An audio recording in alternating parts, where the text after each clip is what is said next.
Welcome to Hort Culture, where a group of extension professionals and plant people talk about the business, production, and joy of planting seeds and helping them grow. Join us as we explore the culture of horticulture.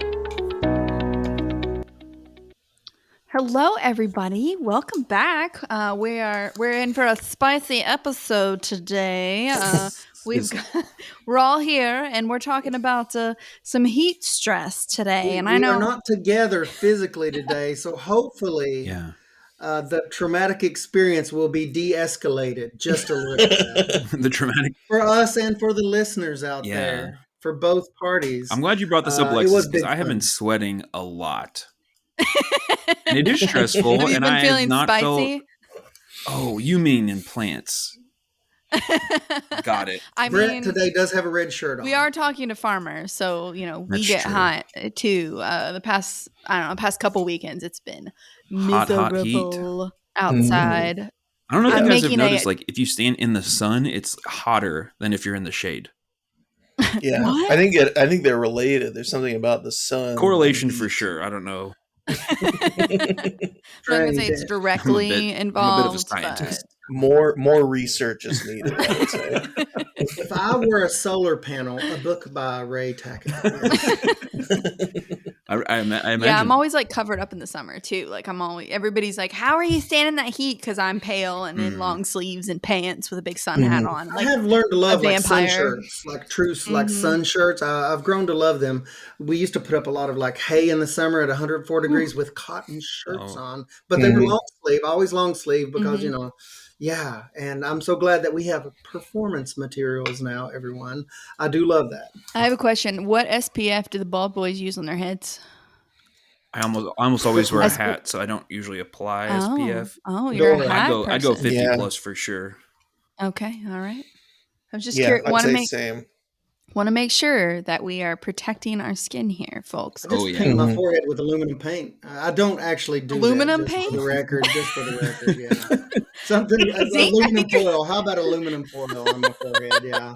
This is a plant podcast, not an alien podcast. Okay, so where did the plants come from in the first place? You can use aluminum foil. The chicken or the egg, people. The chicken or the egg. Anyways, talking heat stress, talking spicy. Yeah.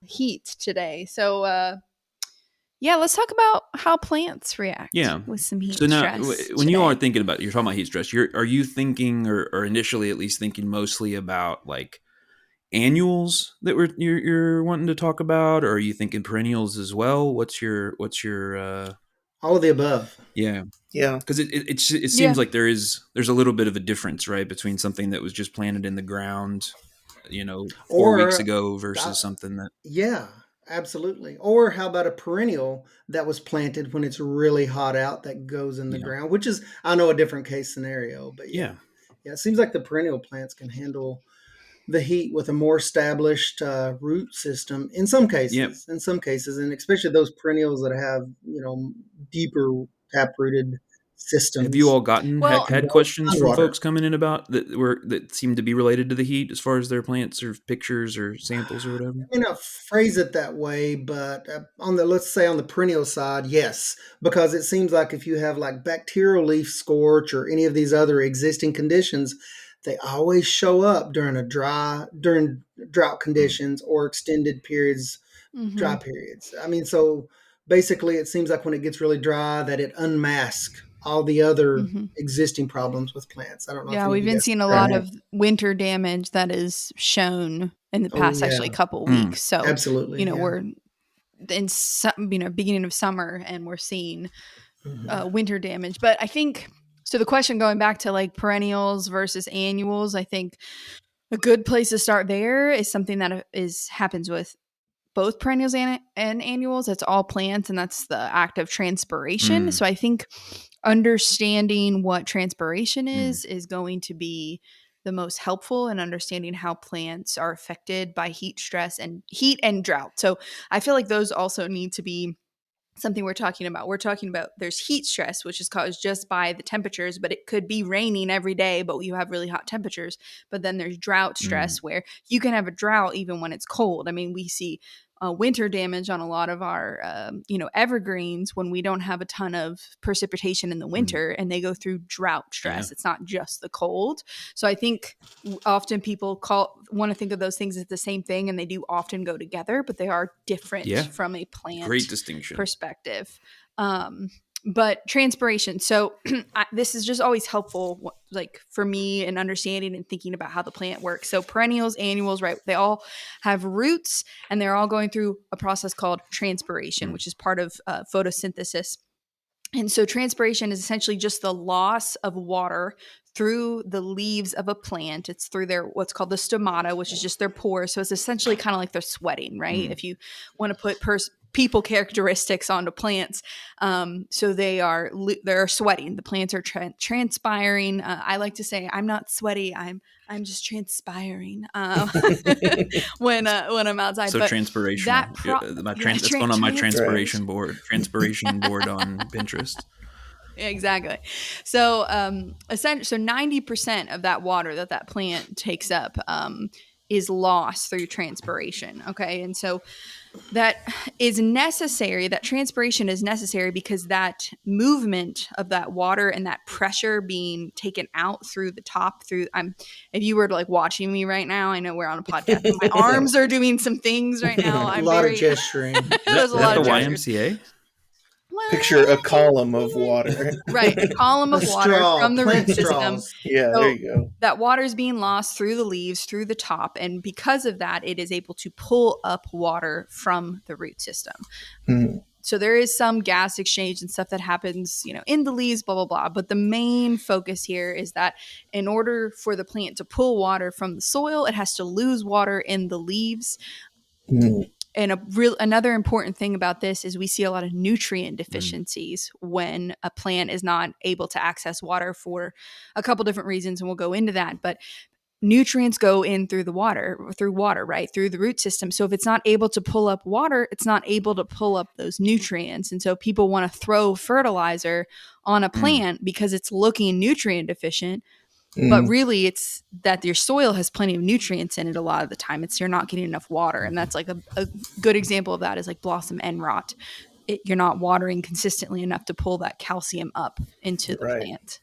Yeah, I tend to think of that kind of transpiration, or I always use evapotranspiration Mm. because it's a longer word and it makes me It makes sound it bright. sound really cool. Yeah. Um, but it has that evaporation kind of component built into it, and that whole process is kind of, I mean, it is critical to like the plant's metabolism. Like as you say, it's helping draw the nutrients in, it's helping things mobilize and move up through.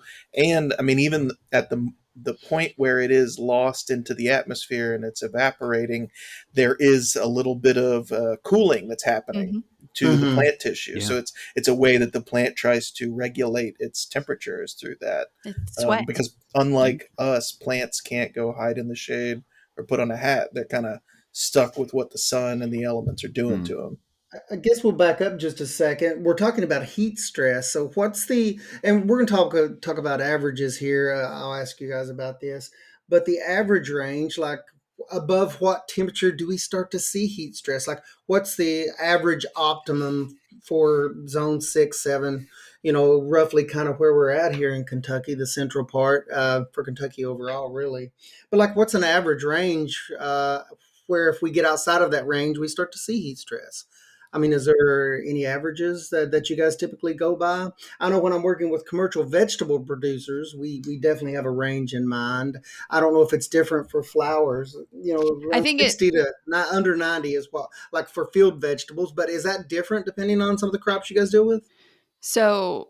I like to think of them. There's a reason we have cool season plants and warm season plants as well. So, peas are going to have a different, snow peas are going to have a different growing amount than beans or something like that is. But I know And this is, I only know this because I looked it up in preparation, because we Mhm. prepare for you people. We want you to know there's a You lot of know work all that this, goes into Alexis. You this just know this. rambling. Alexis is Okay. being modest. It's all in there in her mind Ray at all Ray I don't times. want to make anybody look Ray bad. Telling the painted hard his head truth. with aluminum paint just for this podcast in preparation for you all. Yeah, So, it is He's for quite the purpose. shiny right now. It's looks like the yeah, for the Silver purposes Surfer. of keeping the knowledge in. I don't want it radiating out to anyone else. Right, But right. I know the ideal, like in a perfect world, for tomatoes and peppers are an example that I'm going to go with, because it's kind of something that Warmer everybody season. grows. Yeah. They are warm season, but they actually, I was surprised, ideally like it a little bit cooler than I thought they Mm-hmm. would. So those perfect temperatures are between, for those are between 68 and 77 degrees Fahrenheit, which I was cooler than I thought it was going to be. But then it Yeah, makes sense when we start to see temperatures above 80. And it's not saying that your plant's not going to grow. We're talking perfect, yeah. scenario The here. optimal, The right? optimal, thank you. But above 80, we start to see problems. And above 85 is when we really see a hit on crops Yeah, for the most part. Even, I would say, even in the flower world, even those warm season crops will slow down in temps that are between 85 and 90, if there's not enough moisture. And it kind of comes back to also humidity in the Hmm. air, which we've, right. I don't want to like jump too far off of this where Ray was going. I'm going to circle back to humidity and how that affects transpiration, because it's very exciting. Yeah. So I've always thought about it as like 75 green light, 80 yellow light, 85 orange light, 90 and above red light. Like, Yeah. Yeah. I mean, Sure. above 90 for an extended amount of time, pepper, squash, and cucumbers, you have all the blossoms Death. dropping off or a large percentage until it cools down. So you just straight start losing percentage of crop Yeah, above 90. That's the red zone, yeah, Brett. and Yeah, nighttime absolutely. yeah, temperatures factor in too. I think if it's Yes. cooling off Yes. versus just staying hot, right. like some of those times in July Yeah. where it's Sustained like you walk out at temperatures. Mhm. 6 Yeah. a.m. and it feels like, Yeah. 6 a.m. It's 80 yeah, and degrees. just Yeah. just Hmm. soaking humidity. You know, Right. concerned with on the commercial side of things too. If you really notice, I mean, temperature is so critical, but also as an indication of where the plant is and the stress that it could possibly be under, the amount of product. If you're doing like an insect or weed control, if you look on the labels of a lot of commercial chemicals or even homeowner Hmm. chemicals, there will be a temperature warning on there that will Hmm. say if you're applying, let's say, to a cool season lawn a weed control product, it'll absolutely say do not apply above this temperature or you're Yeah. going to damage the crop that would otherwise be perfectly safe to put that product on. So yeah, temperature, and that tells us a lot about both the product that you're putting on, not only that but the stress that the plant's under. So yeah, Hmm. temperature is so very important. Once things get heat stressed, lots of bad things happen. Yeah, yeah. I've got a publication here from Oregon State this is addressed to people who are, gardening, lawn landscaping, flower, shrubs, trees, and they give kind of a blanket. Most plants grow best 59 to 86. And Yes. then they start Hmm. giving the warnings above 90. And then I have a little reference document that, of course, anyone can get that has optimal ranges and kind of It's a really it's good more document. for minimal, but it gives you your optimal. But And yeah, that's the CCD High things Tunnel Planting Day calendar you have there, Josh.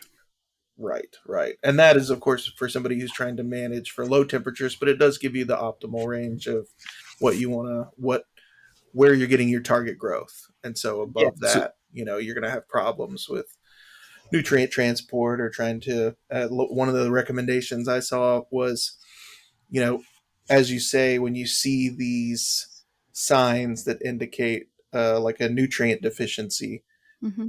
that what is really going on is, the lack of water. And one of the things that something to not do is to apply fertility at that time, Hmm. right? You're just exacerbating the problem. yeah, it's funny Mhm. how a lot of these problems, we think of these plants and we sort of attribute a certain amount of like agency or intentionality or whatever to those, like the ways that we do. If I get hot, I'm gonna, since as I discovered this past week, I'm gonna go in the shade instead of the sun. But a lot of the issues with plants or the ways that plants function, they're this blend of like physics and biology and Hmm. Hmm. chemistry and biology. I mean, these are artificial constructs. We separate them all out into the things we call sciences. But to pull it back, Alexis, to that physiology thing that you're talking about in the transpirational process. So, correct me if I'm wrong here. You're saying that leaves are transpiring. That creates this like pull, kind of like a siphon on a Pressure. hose. It creates this negative pressure that pulls water up through the roots.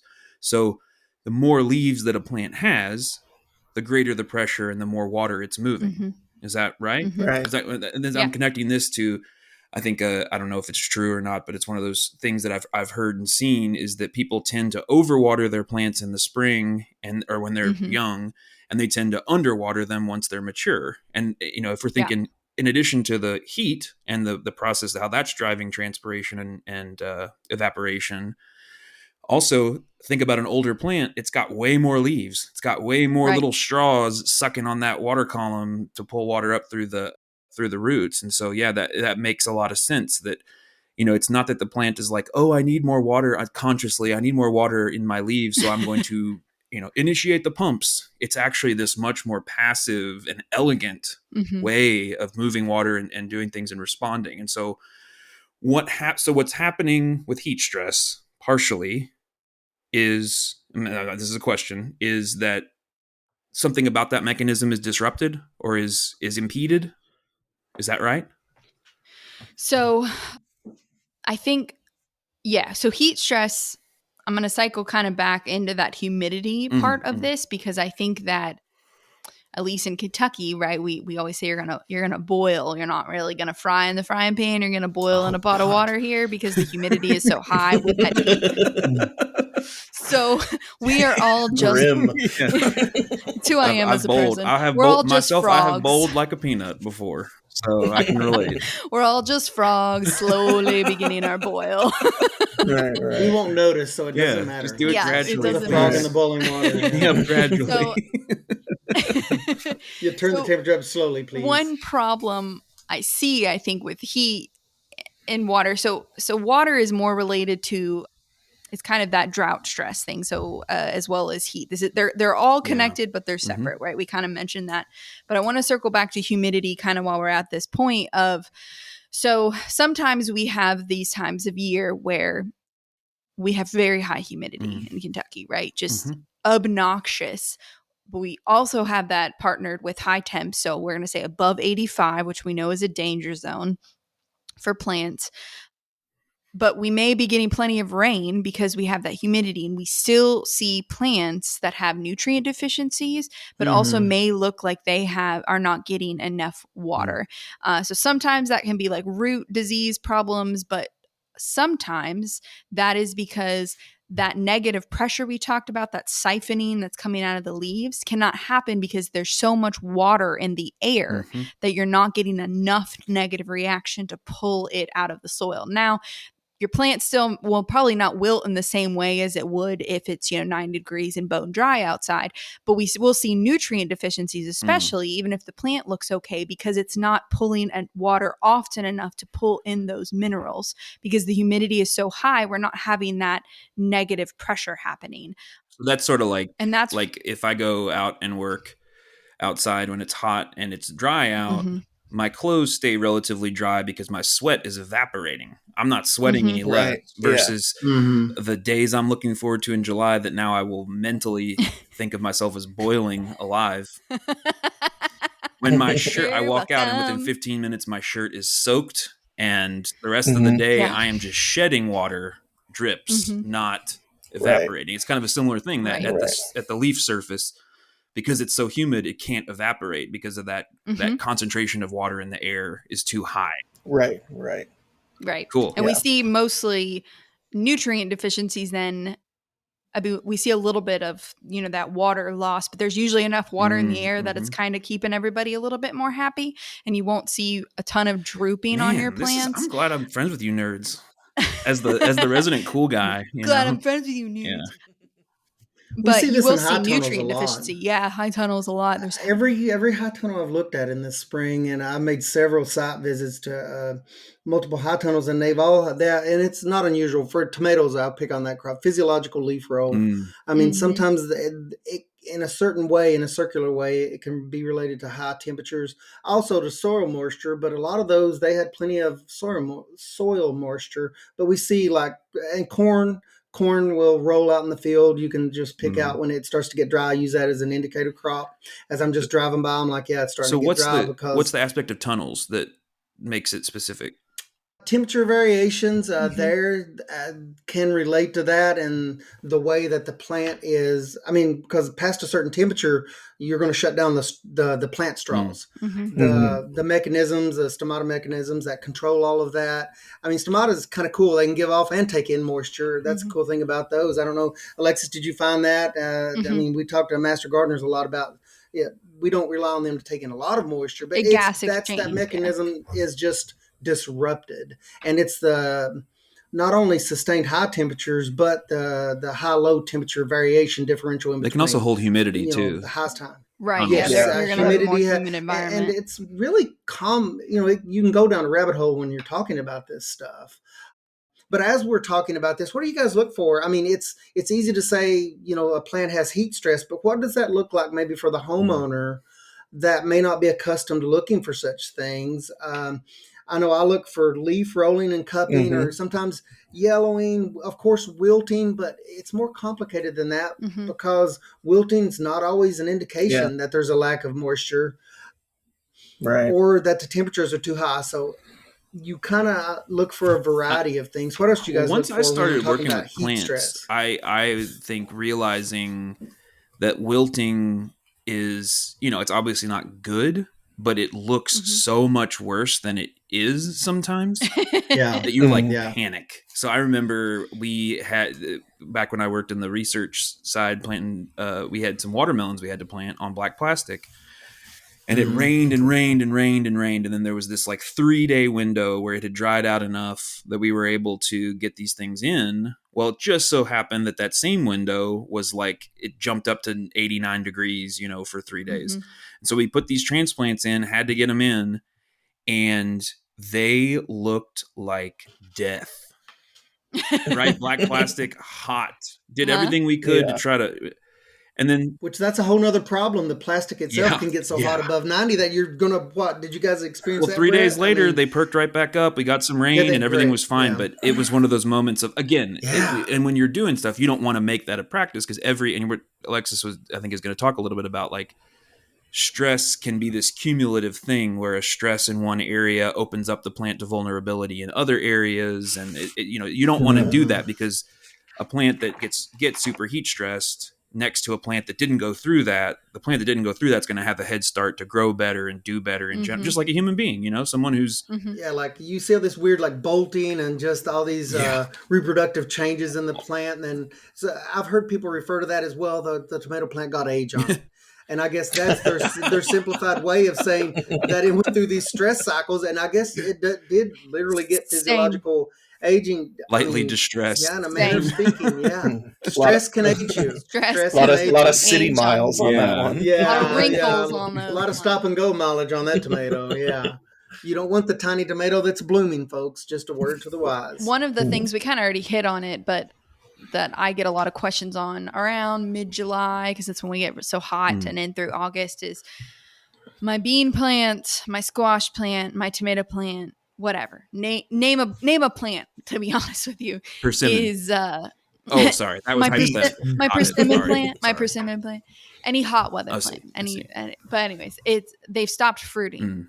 Like I'm not harvesting off anything, but the plant looks healthy, and they probably did everything right. Maybe they did a soil test. They've been watering well. They've been doing all those things, but they're not getting any fruit. They're like, I get blooms, but I don't get any fruit off of it. And that's, like we've mentioned before, once we reach those temps, those inflorescence is just a fancy way of saying the flower. The inflorescence aborts on that plant, so that pollen dies. The seed, the egg that creates that fruit dies. Whatever it is, and so you'll get blossoms and blossoms and blossoms, but you don't get that any fruit to form Mm. because it aborts before you get to that Mm. point. Or, you'll get like a little, like on squash, you'll get something that's like the tip of your pinky little looks like a little squash. And it's because it started when it was maybe cooler and then it got so hot that it aborted before it could kind of finish. So that's one thing I see a lot of. So if you're not getting fruit, but your plant looks healthy and you're getting blooms, that could be one reason why, if you look back on the And in temps. some cases, though, once temps come back down a little bit, or if there's a break, you might have a plant that will put on blooms that will mature into fruit. Right. Right. Just keep it healthy, keep it happy, and once temps come back down, you'll get that fruit to start again. Yeah, So that's can one all the thing for tomatoes that you those. already have that are stacked up on your countertop, like me. It's giving yourself a break. Yeah, Yeah, it's giving you it's a break. natural. From a very practical like field standpoint, let's like pick on tomatoes. If something's going on with your tomatoes, and I've seen this in very hot years, but if your vines don't have good like physical vine coverage, then you have fruit that's exposed to hot summer sun, and then you just get sun scald, which in turn can make blossom end rot even worse. But it's sort of one thing leads to another. It's like a domino effect. If something has affected your plant growth for a number, for a length of time, and it's not growing well. I mean, that's true of grapes or any other thing where it takes leaf cover to cover fruit. Blackberries, that you can include that in there as well. Not only that has to do with where you plant those, slope orientation and all of that, but if the plant's not healthy and doing well, you see all of these other things show up as a result of things like heat stress, where the plant's not growing in an optimum way, and you just get all of these other fruit conditions that show up mid and late season. And that's just from a purely kind of field facing perspective. But that's one of the first things I look for, is to see what kind of leaf cover a particular plant has as I'm doing diagnosis, and try to figure out what's causing sun scald, because that's not a normal situation to have sun scald, because plants have evolved a way in which to protect those reproductive structures in So essence. But we see that as a function of heat stress too in the long game. so far we think about the, like, we mentioned, sun scald or fruit damage in general. That's one thing that happens as a result of heat stress. Alexis, you were talking about flowers aborting or blooms dropping. That's another component of that. Some wilting can be evidence of that. It could be something else. What about Yeah. like leaf curl? Yeah, Mm-hmm. I think Ray had mentioned leaf rolling and cupping, Mm-hmm. and one kind of I leaf edges. Looking at them, 'cause that's Margins, also yeah, yeah. margins are very The telltale. margin Yeah. is the Yeah. outside edge. Yeah, yeah, it's kind of a survival mechanism that they can sacrifice some of that. But I like the wilting is kind of a troubling one, because it can indicate that there's not enough air down by the Yeah. roots, right? Like, so it's kind of Over or a symptom, underwatering, yeah. yeah, a symptom of overwatering. So it can be unreliable in those kind of And while scenarios. we're here on you talk about the roots, this is something, again, all these three people are much more plant people than I am. I'm catching up gradually here in my 30s and learning. But the fertilizer thing, the plant looks bad. And it looks bad because there's not enough water moving up to the leaves, carrying nutrients for one reason or another. Let me just put a bunch of fertilizer and inspire the plant, because it can just smell that down Cause by new its toes, right? growth. It In that case, what my understanding of what's happening, you all correct me if I'm wrong, is that if you think about, like, we know that in environments where you have a high concentration and a low concentration right next to each other, the low concentration area, that water is going to move to areas of higher concentration. So in essence, you're creating a little saltwater bath with the fertilizer that your roots are now soaked in, and it's going to draw water out of the roots. Does that sound reasonable? In some cases, it's possible, because you could get it. That's a whole nother discussion, is like soluble salts in soils and how that affects positive, negative uptake and all of that Why? So stuff. why not? It's Why don't it can. fertilize? The reason from a field perspective, once again, that I recommend people, and this you have to look in the crystal ball ahead 2 to 3 weeks. If you see a ongoing, very hot weather pattern, I advise people to back off from particularly nitrogen, because that's one of the macronutrients that promotes excessive top growth. Well, what you're going to have in that situation is a lot of tender growth with very tender Mm, leaves that don't have developed lamina on the Hmm. leaves, and you're going to get physical get burn. burnt. If it's hot and dry, you're going to lose that growth. So Yeah. it's better to back off it, but you have to look in the crystal ball a little bit, Mhm. and that's more on the commercial side.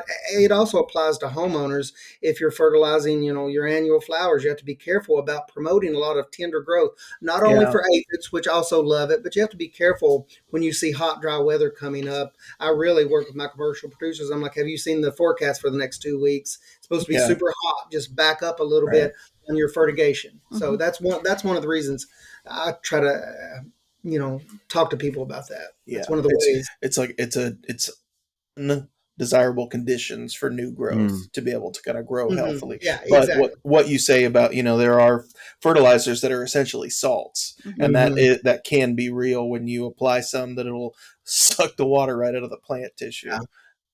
Which is So that's the yeah, opposite. That's couple the couple of opposite of what we're reasons. looking for. Right. Right. Right. You Yeah. also just waste it, like, Mm. Yeah. even if that, like, instance doesn't happen or doesn't happen to a great enough extent to cause lot of problems. It's Mhm. just on a larger scale, it's just going down into the water, water table, and we got, I'm sure that nitrification. the algae in the Gulf of Mexico would disagree with the fact that it's wasted. But Oh yeah, Lots they like to get big on of that. Yeah, yeah. But cyanobacteria. We yeah, it like it just all. wastes your Yeah. money. It's kind of Yeah, because I mean, the problem is that if there's a lack of water, the nutrients aren't going to even get into the plant anyway, Mhm. right? The And, column isn't pulling them up. to So, add insult to injury, here's the worst, by far the worst thing to me, because it messes with me on a personal level. But and I'll pick on home lawns, cool season lawns, which are predominant here in Kentucky. Is we tell people not to fertilize in the summer if you don't have irrigation. If you're on a high level maintenance schedule that has irrigation, all that, so be it. We can work with you, but typical homeowners don't have that. We tell them not to fertilize in the summer. They come back and say, why? Well, there's lots of good reasons. My number one reason is you're fertilizing that grass at a point where it's not normally doing a whole lot, because it is, as Alexa said, a cool season grass. Not only that, but you'll have a much better response curve from the weeds that are competing with the Mm. boom. desirable crops. yeah, yeah. When we see that in the summer during hot, dry spells, that's another reason that if you're broadcasting or side dressing any kind of fertilizer, I'm like, be very careful, because think about what's going to be able to have a competitive advantage from that. A lot of Mhm. times the crops that we deal with, that we're selecting for, that we've planted for whatever reason, they don't deal with the heat and stress as well as weeds do. Like something like Right. Johnson grass, like a C4 category Yeah. of plants that just love that. Love hot, dry conditions. It doesn't bother them. They have roots 12 to 15 feet Mm. deep. Right. Yeah, you're fertilizing the weeds during hot, dry spells. So Yeah. be very careful about your fertilizer So applications. on that, just a very brief aside on the extension recommendation side of things, if I want to build out a landscape that I have to be less concerned about heat stress about, are there types of plants Mhm. that I would want to select? I might just put some amaranth and Johnson weed out, I mean Johnson grass out, right? No, probably This won't do is a that, but huge. This is a You huge might list. really have to mow it Yeah, hard. yeah. Rocks and lots of are there other plants xeriscaping. that Yeah, have a little more resilience sure. to? Absolutely. It is. Absolutely. It is a massive topic out west, and there's a lot of. I saw a lot of presentations scheduled for a national professional association. But out west, as we all know, they've been through some cycles in the past, in the recent past, where they've had extended dry spells, and a lot of those developments are in deserts. So yeah, Mhm. zero. I think is that how you Xeriscaping, yeah, it xeriscaping? starts with an X. Yes, it's a strange word, but basically, Brett, it's working with those plants, and there's available list of Mhm. plants that do better without any additional irrigation, and I love those lists. That's a great point, Brett. Yeah, yeah, because lawns can be very thirsty in terms of Hmm. like how much water they want. So drought conditions, are real hard on them, and they Yeah, make it hard on anything else you're growing. if you notice out in our cool season lawns, a lot of times the only thing that's going to be during an extended hot dry spell, the only thing that's going to be green out there is something like a white clover Mhm. or a sweet Yeah, right. clovers that just deal with that better. Mhm. You can pick out all the weeds because they're the only thing that's a nice green. So dandelions that are tap rooted, they're green Mhm. for a reason. So So yeah, so to Alexis's point earlier, we are kind of now starting to mix heat and drought stress as these Mhm. two kind of Hmm. slightly different Both. things. But I mean, are the Yeah. primary mechanism, this is, as always, me asking my plant friends, like, is the primary mechanism an issue for heat stress the fact that water's not moving through the plant enough?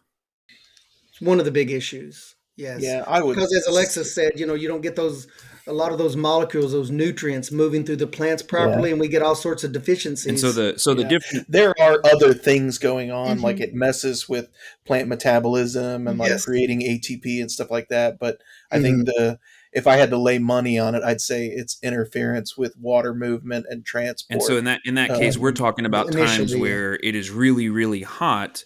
There may be water in the soil, but it's so hot that the Mhm. plant can't mess with it, which is different from it's just Yeah, been really dry and it there's just no water can't. there for the roots to suck up anyway. And a good indication is you'll see something like I don't know, like a hydrangea. The old fashioned hydrangeas are a little bit worse for this. They'll really wilt during the day, Hmm. but they'll come back during the night. They'll shut down when they need to protect themselves during really hot times, I've noticed. And people say, oh, is that going to hurt the plant? And my question back to them is, are you experiencing sun scald? Because a lot of times when you lose pressure in the leaves, it wilts. If the plant's not designed to survive through those conditions, you'll get sun scald, and that's going to, enough sun scald.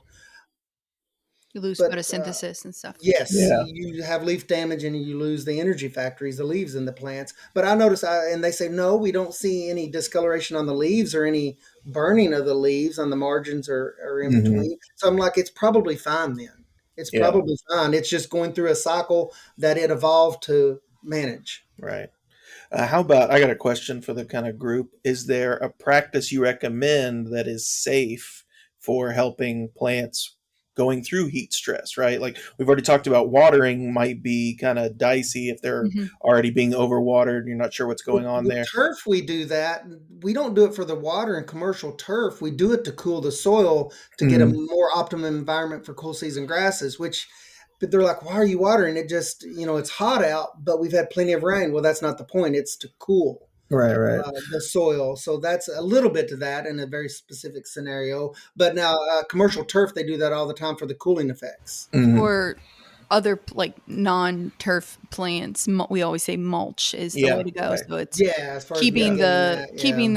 it's keeping the soil moisture consistent longer, but it's also keeping the temperature consistent longer. So Right. when you have those cool times, it's staying cooler longer, or in winter or spring, it's staying warmer longer. But then the Consistently, yeah. moisture is the same way, and I think that the moisture both the moisture and cooling aspect play a lot into that nutrient movement and keeping Hmm. those nutrients and that water uptake more consistent for those roots are happier, so you're getting more consistent water and therefore nutrient uptake in that way. Now it's not going to Hmm. help it if the heat is killing your blossoms off, but your plant will be Hmm. healthy so that when that heat does drop and you have blooms returning, you're going to have a really happy plant to produce more fruit. So Yeah. In terms of like landscape stuff, I think, mhm, to your point, Josh, or to our discussion one of the previous weeks, maybe last week, about ecosystem services, you can use taller plants that are a little more robust to protect other plants from the really Hmm. hot late afternoon and evening sun. That they're going to Mm, get mostly sun most of the Yeah. day, but the backside, that right, right. that western edge, you could have a deciduous plant or something that might grow up and be able to let light through in the Yeah. spring more, and then it fills out and then protects in the afternoon. I think that's part of it. Alexis, you have any shade cloth in your repertoire? Mm. yeah, so I've used shade cloth on my high tunnel. Most people do in the state, starting in June. It should have already been on by Yeah, now. It's not on yet. But yeah, that's a good way to just kind of cut back on a little bit of that heat. It never seems like enough, at least when yeah. I'm personally in there. I'm just like, is this working at all? Um, Mhm. but it does work to just kind of shade out those plants and keep that sun from creating scald. Yeah. I've What another what percent do you you? brought it up and Sorry. What huh? what percentage do you? I think I've got 30%, Yeah, Hmm. which is kind of a standard, I think, for at least a lot of the crops that I'm yeah. I think growing. 'It's 30. enough to get like a good tan, Yeah, but not burn. I'd say, Yeah. you see 30 to 50, depending on what it is and Yeah. whether you're Mhm. trying to.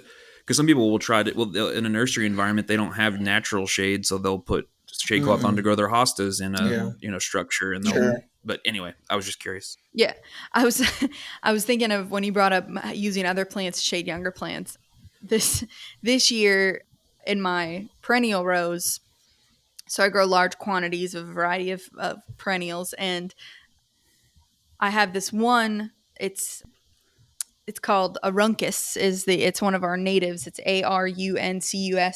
Sounds like a European rock group. I'm just Aruncus, throwing out there. but it's Arankas. the common Yeah, name I is think I goat. saw them in Berlin. Berlin. Arankas. We love you. The common name is goat's beard. Oh, What it's Even yeah, that's better. their common first perennial. Even album. Yeah. better. So,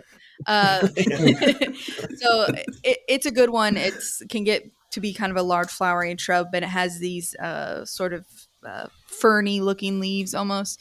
It really prefers to be in partial sun. Like it wants to have morning sun and then that's it. But when I had it, I kind of wasn't thinking about it, and I put it in a full sun area and it gets hot, and it blooms around this time of year. So we have hot days. You know, we've been in the night. We've had the degrees in the 90s, days in the 90s lately, and so anyways, this year I didn't get to weed that row like I normally would, and I had this wild geranium come up and kind of engulf the plant. And wild geranium is definitely not the worst weed if you're not familiar with it, but it's, it kind of gets big, but it lets a lot of light through. Those geranium leaves are kind of Fingerly, lacy, and yeah. so it does let a lot of light through, but it kind of got big and it engulfed, right, this runcus. And what I noticed, I had a lot more blooms this year, and I was like, what the heck?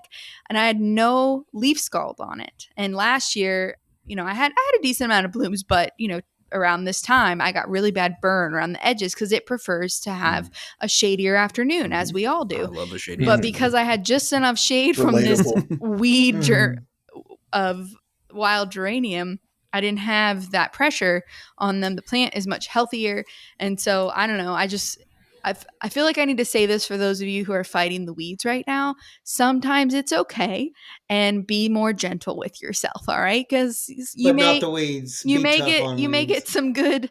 Yeah, something good boom, come out of it. You may interplanting. learn more about competition. Right. Nice. So, Nice. I just Nature finds a had to way. share that. The geranium was just giving him a hug. Yeah, it was like, Little hey, plant hug. let me shade you, babe. Yeah, Let me shade come you. here, hang under my shade. Nature will find a way. Who was that? Malcolm said that on original Jurassic Park, I think. So Oh yeah. Classic documentary about nature. Yeah, chaos like you were theory. thinking about pulling that geranium. You were focused so much on whether you could. You didn't ask whether you should. Nicely, well played. Groovy. I see we have some other fans in the group No, today. no, no, We have some no, fans. no. Nice. I don't. It seems like it's a tough. During the discussion, it just made me think about some things because that is two different things that we're talking about here. There's the heat, and Mhm. then there's actually the available moisture in the Yeah. soil. The two are different, and I Mhm. guess that's it. I'm hearing that from all of you guys.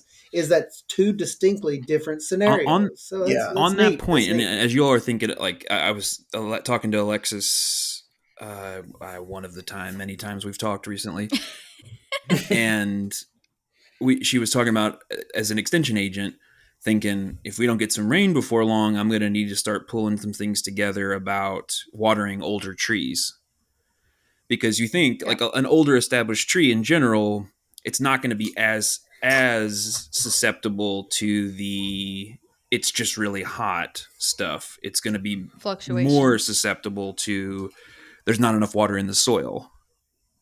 What's Mhm. the you all kind of follow drought maps about that, or is there just kind of a sense of the amount of time, or is there physiological things people observe as far as older established trees?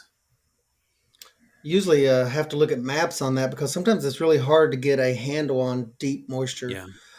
that's actually in the soil, available moisture at given depths. So I have to use maps, and they tend to be larger geography based maps, but I have to use those and kind of reconcile what I'm seeing based on what I'm seeing on the computer and match the two up to see, if that has anything to do with it. Because So it's really tough. I mean, you have to water pretty deeply if you're Mhm. talking about something like a tree. Goodness, and that's tough. It's hard to get water down that deep, and it takes a while to do that based on soil composition. so I'm less technical about it apparently than Ray is. So I kind of use, in general, we use the thumb for majority of our deciduous plants, annuals, perennials, the 1 inch of water a week Mhm. scenario. And that's like 1 inch per like square foot kind of Yeah, idea. any unit area. Any Yeah. yeah. And so it can be hard to kind of think of that for a tree. Like you're like, well, how much water is that actually? Mhm. So I tend to think if we don't have rain within 2 weeks and our temperatures are, around the 80s or higher, then you need to water. So that's just kind of something that I don't know if I've just grasped Mhm. from, personal as well as, book knowledge. Another way to like, if you're like, okay, well, if you're not a general thinker like that, if you can't relatively easy get a like a shovel, like a trowel or a soil, I would say a soil probe, but not everybody has one of those. Although you What? can often borrow those A from your stick. local Chopstick, extension maybe. office. Mhm. But a trowel, something like that. If you can't relatively easy get that down into the ground, about 8 inches, which is where a lot of our root system that's going to take up water, even trees and those larger perennial plants, 8 to 12 inches. If you can't get something relatively easy down in that far, it's probably too dry. Another thing is it could be really compacted, and then you're You got suffering. You're other going to suffer with the problems. same. We got other Yeah. problems, but you're going to suffer drought stress because of Easier. that Yeah. compaction. Yeah. So either Right. way, you need to water. And so that's kind Yeah. of that's like a something you can actually do if you're not like a generalist. Well, it hasn't rained in 2 weeks. I should probably water type thing. Mhm. Sometimes just something like a And simple there thing like are some that. water calculators online, but if you look at a mature tree, let's say a 75 to 100-year-old oak, and somebody says, well, I want to water that. I'm experiencing some stress. I have bacterial leaf scorch. It's going to die in 20 years, but I want to mask those symptoms for the next 10 years. And you go through a thinking process with them, and it may say 5 to 8,000 gallons of water on that tree per Mhm. watering. And then they back up and think, they're like, what? But based on the depth and the species of tree and the age Mm-hmm. of tree, now that's an extreme case. Homeowners, if you're really lucky, if you have a tree that's a maple that's 8 to 10 years old, you can do a much better job on that. But mature trees take thousands of Mm-hmm. gallons of water slowly dripped over time, and it's an expensive endeavor, and it's a slow process. The drip line of these trees, where the roots Yeah. tend to be dispersed. It's tough, but on smaller trees, like Alexis is saying, it is awesome.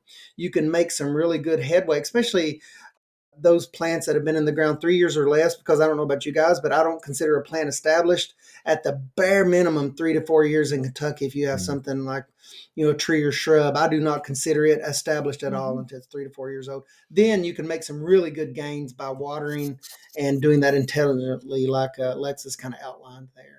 But older trees are much tougher, thousands of gallons. It is amazing when you actually start calculating how much water these plants take up. It is incredible on mature trees, but the younger trees you can do some good, especially those newly So planted. bang That's for. why the best. Sorry, go ahead. I was gonna say the best thing you can do for a tree is to I was mulch just it. gonna say the same thing. Mm-hmm, Mhm. And don't absolutely, Yeah. don't yeah, make a yeah. volcano, you fools. Yeah, don't make a mulch volcano. We like mulch donuts. Yeah, Okay, we're you want donut the you want to mulch fans the area around where here. not where the trunk is, but where the roots are. Because if you put it Mm-hmm. on, Yes. and the Mhm. reason why, and it's sad, it's just sad when it happens, because people think that they're taking care. They're thinking they're wrapping their little tree trunk up in a nice little Tucking blanket it and in. saying, "Oh, you're gonna A like this," little but hug. the moisture content on the bark can actually cause dieback into the tree. Mm-hmm. It can girdle the tree or significantly damage it to the point where it can't move water and sugars and starches as Mm-hmm. effectively anymore. And Mm-hmm. so if you're not, many of you are probably familiar, but if you're not, don't. I'm not one of those people who shames people, because again, there's a lot of things I don't know We're just about that plant I'm ignorant. peeps. We're all just people here. But if you haven't seen that mulch volcano and your family member or friend is doing that, maybe just reach out to him and say, "Hey, let's make that a donut." Mhm. It's real Yeah, easy. It's real you may simple. have them at Yeah, and you'll probably donuts. use less Just talk mulch in terms of ultimately. donuts. Yeah, Mhm. I'll post a picture of mulch volcanoes because I, unlike Brett, do shame people and I take Yeah. pictures. Mhm. I guess I don't shame people. I take pictures, but I don't say where they're from. Although sometimes you'll see it, like It's just a a hard thing sign because for a particular box store in the background. yeah, because Yeah. people aren't necessarily like I don't know. They don't know where it's coming from your perspective. Like, Right. Yes, hard. yeah. I'm just kidding. I do take pictures though. I do, Damn it, because they're Alexis. great to use. They're in good spring. examples. No, They're good I examples. know you Sure. don't. I know you're kidding. That was me experiencing the internal, like, I've seen them and I'm just like, They're like, it's okay, I guys. just It's want okay. to One save thing the I tree. get the question, we tell people to mulch their trees and they say, okay, well, how much do I mulch the tree? And I go, how much are you willing to mulch the tree? Because like the limit does not exist. So I say, if they want to do it perfectly, they're going to mulch out to the drip line of the tree. So on a 100-year-old oak, that's a big old mulch ring. And you're not necessarily having to do it every year. It might be every other year, or depending on how thick you lay it down. And the other question is, well, how deep do I go?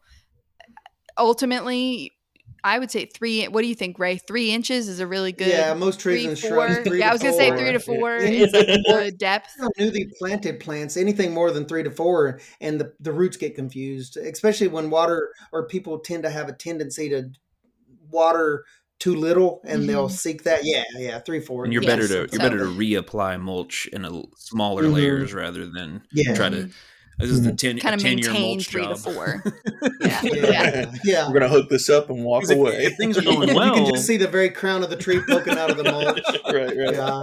it's not a volcano. There's a It's tree a coming out of that pile of skyscraper. mulch. That's a real volcano coming. Because if things are going well, Yeah. that mulch is going to disappear because your soil microbes are happy and they're munching, and it's going to be disappearing. So mulch is. And if you've got a lot of roots that are up on the surface, this is not drought stress related, but it reminds me, if you have a lot of roots that are up on the surface of a tree, it's probably because you have a lot of compaction issues in that soil, and so they're up looking for air. So if you mulch that can help with that problem, and then you don't have to mow or be around those exposed roots either. So just a little food for thought. And just remember, mulch is like a good kind of way of telling people not to mow up next to the tree. without being judgmental. Right. Oh man, we have this dogwood Listen. in our backyard that someone just yeeted with a weed eater like 30 years ago. It was or 20 you? years Was ago. it It was you? not me. They weeded. Oh. Not this time.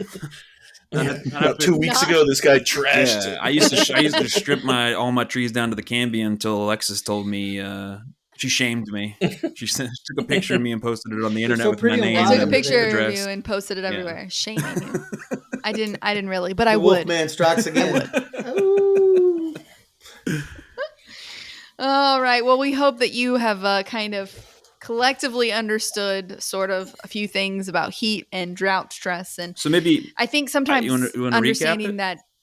Yeah, well, I think understanding the mechanisms sometimes is like really helpful for people understanding how something works, and like y'all smart people here, understanding how something works, and you can make a lot of inferences for that. But yeah, who wants to recap?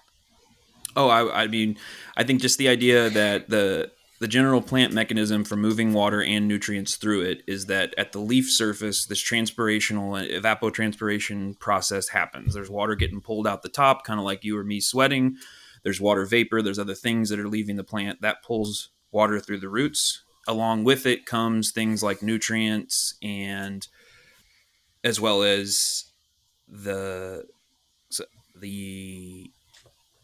I think that's all. The Nutrients, nutrients water, and water getting pulled up through the roots, and when we have heat, that in some ways can interfere with that process. Whether that be by, if it's really hot and humid, it slows down the whole process of the water going anywhere because of the concentration difference. If it's just really hot, it could be that the root system isn't big enough to move enough water through it, at one time.